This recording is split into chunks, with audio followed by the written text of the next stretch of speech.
പലിശയോടൊക്കെ ലാഘവ നിലപാടാണ് നമുക്കുണ്ടായിരുന്നത്. ഈ പലിശ തിന്നുന്ന ആളെക്കുറിച്ച് അള്ളാഹു യുദ്ധം പ്രഖ്യാപിച്ചിട്ടുണ്ട്. അള്ളാഹു ഒരാളോട് യുദ്ധം പ്രഖ്യാപിക്കുക എന്ന് പറഞ്ഞാൽ അതിൻ്റെ അർത്ഥം അയാൾ ഈമാനില്ലാതെ മരിക്കും എന്നാണ്. പലിശയിലൂടെയുള്ള ഒരു ദിർഹം 30 വ്യഭിചാരത്തിനേക്കാൾ കടുപ്പമാണ് എന്ന് വരെ ഇസ്ലാം പറയാനുള്ള കാരണം അത്രയും വലിയ തെറ്റായതുകൊണ്ടാണ്. അതൊക്കെ ഇങ്ങനെ ഗൗരവം കുറഞ്ഞുകൊണ്ടിരിക്കുകയാണ്. കിട്ടിയെടുത്തു നിന്നൊക്കെ ഫുഡ് കഴിക്കുക, കിട്ടിയെടുത്തു നിന്നൊക്കെ ചിക്കൻ വാങ്ങുക, എല്ലാ ചിക്കൻ റോളും നമുക്ക് കഴിക്കാനുള്ളതാണെന്ന് വിചാരിക്കുക എന്നുള്ളത് നമുക്ക് പറ്റൂല. എല്ലാ ഹോട്ടലും നമുക്കുള്ളതല്ല. നമുക്കൊരു സൂക്ഷ്മത ഉണ്ടാവണം ജീവിതത്തിൽ.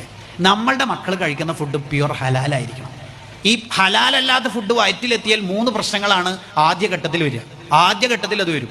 ഒന്നാമത്തെ പ്രശ്നം സൂഉൽ അന്നി ബിൽ മുഅ്മിനീൻ. എല്ലാവരെ കുറിച്ച് ഒരു മിസ്അണ്ടർസ്റ്റാൻഡിങ് ഉണ്ടാവും. അയാൾ ശരിയില്ല, ഇയാൾ നല്ല ആളല്ല, അയാളെ എനിക്കധികം കണ്ടുകൂടാ, മൂപ്പര് കുറച്ച് പൈസൻ്റെ ആളാണ്, മൂപ്പര് ഈ സ്റ്റേജ് ഭയങ്കരമായിട്ട് കയറണം എന്ന് ആഗ്രഹിക്കുന്ന ആളാണ്, മൂപ്പര് ഉസ്താമാരെ പോലെ ഫോട്ടോ എടുക്കാൻ. ഞാനങ്ങനെയൊന്നല്ല. ഇങ്ങനെ ബാക്കിയുള്ള എല്ലാവരും നേരത്തിലും മൂപ്പര് മാത്രം സ്വർഗ്ഗത്തിലായിരിക്കും.